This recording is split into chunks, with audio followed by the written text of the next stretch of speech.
Hello and welcome, this is Noah with Nomad Gaming, and thank you for joining us for this video about the Marvel Champions LCG. Marvel Champions is a living card game produced and distributed by Fantasy Flight Games. If you are looking for a place to see more Marvel Champions strategy, deck building, and of course gameplay, hit that subscribe button and turn on your notifications to keep up to date with our channel. Today we have a quick preview of the brand new Doctor Strange Hero Pack. I know many of you are still waiting for the arrival of this pack in the US, and others have just started to receive these cards internationally. So we're going to take a look at what has been officially spoiled by FFG, and then hold on for the rest of this until we get our official Hero Pack video in about a month or so. Stephen Strange is Doctor Strange, and Doctor Strange is Stephen Strange. No surprise here regarding the alter ego for the esteemed Sorcerer Supreme. However, right off the bat, we get possibly one of the most exciting mechanics yet to be introduced into the game, the Invocation deck. As you see on the alter ego card here, we are going to have a special deck of invocations which will be separate from our player deck and we will be able to interact with throughout the game. In hero form, we get to exhaust to play the top card of the invocation deck by paying its cost.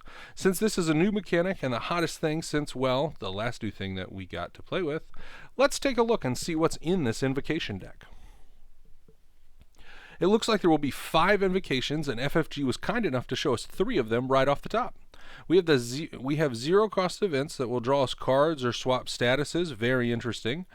For 2 costs, we get the Crimson Bands of Sidorak, which stuns and drops a 7 damage hate bomb on an enemy. That seems pretty good to me. It is my understanding that you have to play the top card of the invocation deck, but there are ways, including our alter ego, to manipulate that card without having to play what is on top. It is like a whole new game within a game, which is going to favor the contemplative folks out there looking for unique ways to get things moving. As far as signature cards go, we have 2 from the FFG reveal. Master of the Mystic Arts lets us play an invocation and put it back on top for a second go. Astral Projection is a super-powered threat buster that is going to make the good doctor very happy.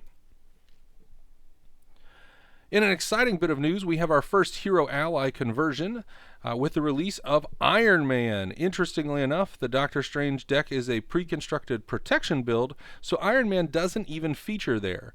But he will soon be available for all ally-based leadership shenanigans we can muster up.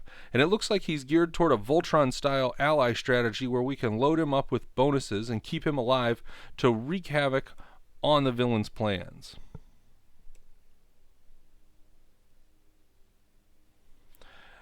The Doctor is going to be playing a pre-built construction shell that has a bunch of fun toys that are going to help keep us alive. Thematically pairing with the Doctor with healing is a nifty trick. Don't think that went unnoticed by us, FFG. We are getting the ultra exciting Iron Fist ally, which gets Mystic counters.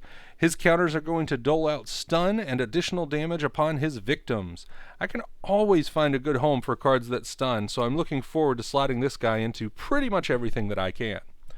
Side by side with the Doctor is the Night Nurse. Healing damage and clearing status effects is good. Her low cost seems to reflect the situational nature of her ability, but dropping this one early and having the option to clear annoying statuses later is very useful.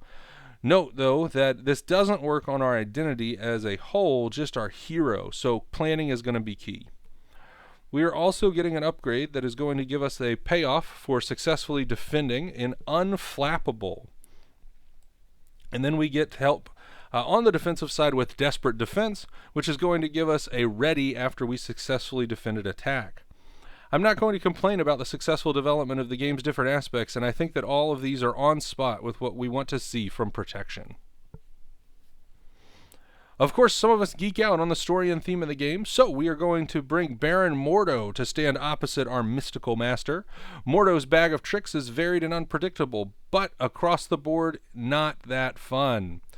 And obviously, the Mystic Arts take their toll on our hero. We are going to have that embodied in our obligation, which could increase the cost of our forthcoming events. Boo to that, I say, but exhaustion carries extra consequences with Strange, so the choice will be yours. That again is going to wrap up our Doctor Strange preview. We are looking forward to our in-depth strategy video after the stateside release, so stay tuned to the channel for that in the future. If you're already playing with Doctor Strange, let us know how that is going. What works, what doesn't, and what do you think of the invocation mechanic as a whole? Thank you again for joining us here at Nomad Gaming, and until next time, let's go game!